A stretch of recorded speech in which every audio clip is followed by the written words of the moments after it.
अरे ये समधी काए जी इत्या तो चल हट।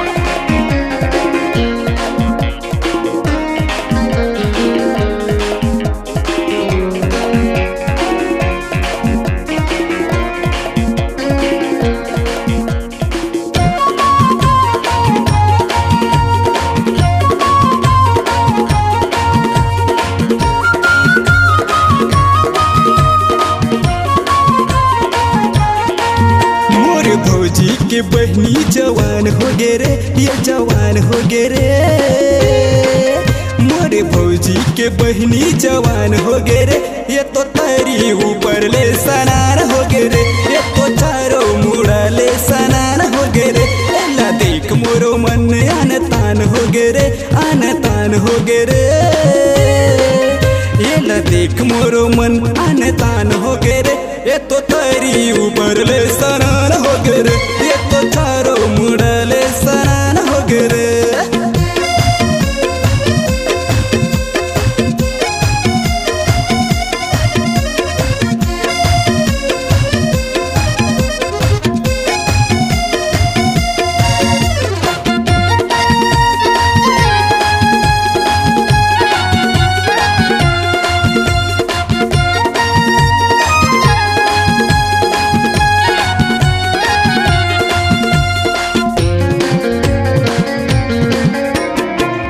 फुले गाल होगे चेहरा कमाल, कन्हा के आवत ले और मेरे बाल।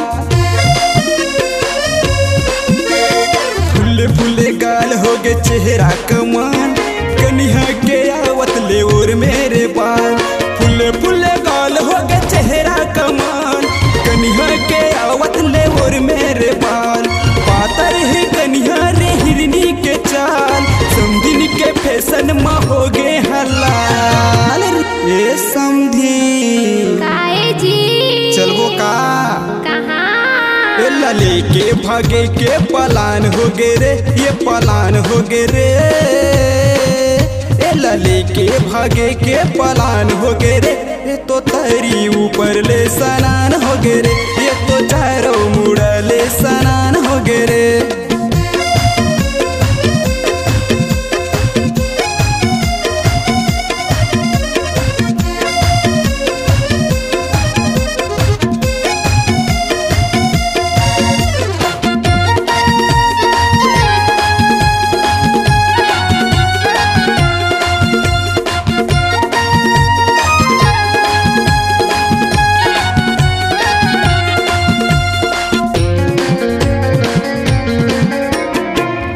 न समधिन वो झन तैला जा, मोर संग मन भर के ले मजा। आना आना समधिन वो झन तैला जा, मोर संग मन भर के ले मजा। आना आना समधिन वो झन तैला जा, मोर संग मन भर के ले मजा। डीजे वाले भैया बने डीजे ला बजा, भौजी के बहनी ला कस के नचा। ए समधिन का होगी जी कैसे लागी? मजा आगे हमर दोनों के माया में डम्फान हो गे रे, ये डम्फान हो गे रे। हमर दोनों के माया में डम्फान हो गे रे, मोरे भौजी के बहनी सनान हो गे रे, ये तो चारों मुड़ा ले सनान हो गे रे। एला देख मोरो मन आन तान हो गे रे, आन तान हो गे रे।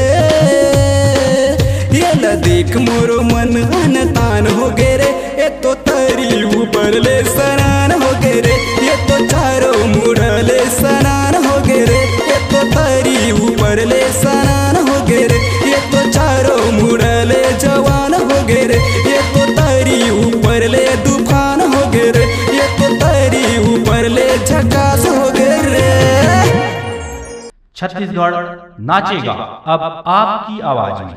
Multitrack digital audio recording SLV studio Bilaspur 9826740060।